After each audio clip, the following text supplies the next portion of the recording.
السلام علیکم دوستوں، امید کرتا ہوں آپ سب خیریت سے ہوں گے۔ دوستوں، جدید دور کی سائنس قدرت کے کچھ پراسرار رازوں سے آج تک پردہ کشائی نہیں کر سکی، اور ان رازوں کے بارے میں صرف اللہ کی ذات ہی جانتی ہے۔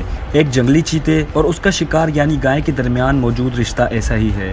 یہ چیتا روزانہ اس گائے سے ملنے آتا، اور جب اس معاملے کی تحقیقات کی گئی تو کیا وجہ نکلی، اس سب کے بارے میں آج ہی ہم اپنے ناظرین کو آگاہ کریں گے۔ تو چلیے شروع کرتے ہیں، لیٹس سٹارٹ۔ اگر آپ نے ہمارا چینل ابھی تک سبسکرائب نہیں کیا تو پلیز ہمارے چینل کو سبسکرائب کر لیں اور ساتھ میں بیل آئیکن رنگ کو بھی پریس کر لیں۔ دوستوں، یہ واقعہ 2002 کی گرمیوں میں بھارت کے وڈوڑا نامی شہر سے تقریباً 40 کلومیٹر دور انتولی نامی گاؤں میں پیش آیا۔ اس علاقے کے اکثر لوگ گنے کی کاشت کرتے تھے، اور ان کی فصلوں کو اکثر اوقات سور، چوہے، گیدڑ، خرگوش اور ہرن نقصان پہنچاتے تھے۔ لیکن پچھلے کچھ سالوں سے ایسا کوئی بھی جانور ان کے کھیتوں کا رخ نہیں کر پایا تھا، اور اس کی وجہ یہ تھی کہ ان کے کھیتوں میں گھومنے والی یہ مادہ یعنی چیتا، جو کہ اب ان کے گنے کے کھیتوں میں ہی رہتی تھی، اور گاؤں والے اس کو انہی کھیتوں میں رہنے کے لیے بعض اوقات اپنی پالتو بکریاں بھی ذبح کر کے پھینک دیتے تھے۔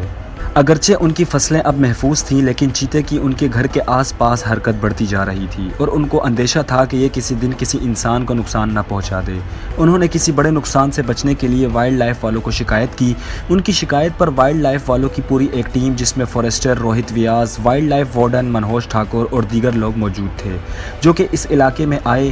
انہوں نے اس علاقے کی مختلف جگہوں میں زندہ شکار پنجروں میں ڈال کر انہیں پھندے لگائے، اور کچھ دنوں کی سخت محنت اور بھاگ دوڑ کے بعد آخر ایک رات انہوں نے اس چیتے کو پکڑ ہی لیا، اور اگلی صبح ہی وہ اسے ایک دور جنگل میں چھوڑ آئے۔ اب یہ لوگ رات کو اپنے گھروں میں سکون سے سوتے تھے، کیونکہ یہ خونخوار جانور اب جنگل میں جا چکا تھا۔ اگرچہ وہ اب محفوظ تھے، لیکن ان کی فصلیں اب بالکل غیر محفوظ تھیں، اور اب ان پر گیدڑوں اور جنگلی سوروں کا راج تھا، اور ان کی فصلوں کو بچانے والا اب جنگل میں جا چکا تھا۔ اس سارے واقعے کو ابھی ایک مہینہ بھی نہیں ہوا تھا کہ فارسٹر روہت ویاس کو عجیب و غریب شکایات موصول ہونا شروع ہوئی۔ دوستو، آپ جانتے ہی ہوں گے کہ بھارت میں ذات پات کا بڑا اصل اصول ہے۔ اس علاقے میں اونچی ذات کے پٹیل فیملی کے لوگ اچھے علاقوں میں رہتے تھے، اور آس پاس جنگل سے لگنے والے علاقے نچلی ذات کے پاس ہیں۔ نچلی ذات کا ایک بوڑھا شخص جنگل کے بالکل پاس اپنے چھوٹے سے گھر میں رہتا تھا، جس کے پاس ایک بھینس کا بچہ، 2 بیل اور ایک گائے تھی۔ اس شخص کے مویشی گھر کے سامنے ایک کھلے صحن میں رہتے تھے، اور اس کے اطراف میں سرسبز کھیت موجود تھے۔ اس شخص نے دیکھا ایک جنگلی چیتا رات کو اس کی گائے کے پاس آ کر بیٹھ جاتا، اور گائے بھی کسی قسم کا ڈر و خوف کا مظاہرہ نہ کرتی۔ ایسا لگتا تھا کہ جیسے یہ دونوں بے زبان جانور ایک دوسرے سے کچھ کہہ رہے ہوں۔ اس شخص کو خود بھی اپنی آنکھوں پر پہلے دن یقین نہ آیا۔ اس نے مقامی لوگوں کو بتانے سے پہلے دوسرے دن بھی اس کا انتظار کیا۔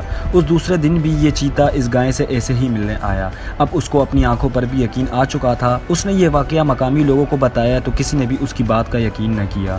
فارسٹر کو تو اس بات پر کسی صورت یقین نہیں آ رہا تھا، لیکن اس بوڑھے شخص کے اصرار پر انہوں نے اسے اپنی آنکھوں سے دیکھنے کا فیصلہ کیا۔ اس رات یہ لوگ کہیں کیمرہ مین کے ساتھ اس جگہ چیتے کا انتظار کرنے لگے۔ آخر یہ چیتا رات کے وقت اس گائے کے پاس پہنچ گیا۔ یہ لوگ اب ان دونوں جانوروں سے تقریباً 10 میٹر دور تھے، اور یہ ملاقات اپنے سامنے ہوتے دیکھ رہے تھے۔ انہوں نے اس سارے واقعے کو دوسروں کو دیکھنے کے لیے کیمرے کی آنکھ میں قید بھی کیا۔ یہ خبر جنگل میں آگ کی طرح ہر جگہ پھیل گئی۔ دوستو، حیران کن طور پر یہ چیتا ہر رات 2 بیل بھینس کے بچوں کو چھوڑ کر سیدھا اس گائے کے پاس آ کر بیٹھ جاتا۔ اس گائے کا کلر چیتے کے کلر جیسا ہی تھا۔ گاؤں والوں کو اب یہ تو یقین ہو چکا تھا کہ یہ اب ان جانوروں کو کوئی نقصان نہیں پہنچائے گا، لیکن انہیں ڈر تھا کہ یہ چیتا کہیں ان کے بچوں کو نقصان نہ پہنچا دے۔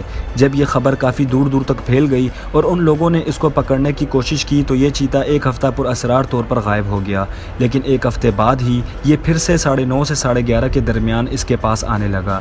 جیسے ہی یہ آنے والا ہوتا، یہ گائے اپنے کان کھڑے کر لیتی، جیسے اسے اس کی آمد کا علم ہو گیا ہو۔ کتے بھی اس کی موجودگی کا پتہ دیتے۔ یہ چیتا پہلے ارد گرد کا جائزہ لیتا، اور پھر وہ اس گائے کے سر کے ساتھ سر لگا کر کھیلتا، اور گائے بھی اس کے سر اور گردن کو ایسے چاٹتی جیسے یہ اس کا بچہ ہو۔ یہ فوٹوگرافرز حیران تھے کہ یہ چیتا کہیں بار رات کو اس گائے کے پاس آتا، اور کچھ دیر تک اس کے پاس بیٹھنے اور کھیلنے کے بعد پاس ہی موجود گنے کے کھیت میں گم ہو جاتا۔ گاؤں والوں اور جنگلات والوں نے اس کو پکڑنے کے لیے پنجرے لگائے، لیکن یہ کسی بھی پنجرے کے پاس نہیں جاتا تھا۔ دوستوں، اب اس سارے واقعوں کو تقریباً 5 ماہ ہو چکے تھے۔ اس بوڑھے کا کہنا تھا یہ اسی مادی چیتے کا بچہ ہے جسے جنگلات والوں نے گاؤں کے کھیتوں سے پکڑ کر جنگل میں چھوڑا تھا، اور یہ بچہ ان سے پکڑا نہیں گیا، اور اتفاقاً یہ بچہ اس گائے سے ملا۔ چونکہ دونوں کا رنگ ایک ہی جیسا تھا، اس لیے یہ گائے اس کو اپنا بچہ سمجھنے لگی، اور یہ چیتا اس کو اپنی ماں۔ اس گائے کے مالک نے بتایا کہ میں جب بھی اس گائے کو کھولتا یہ سیدھا کھیتوں میں چلی جاتی اور کافی دیر بعد لوٹتی، اور شام کو اس کا دودھ بھی کم ہوتا۔ جب میں نے اس کا پیچھا کیا تو مجھے پتہ چلا کہ یہ کھیت میں چیتے کے بچے کے ساتھ کھڑی رہتی ہے۔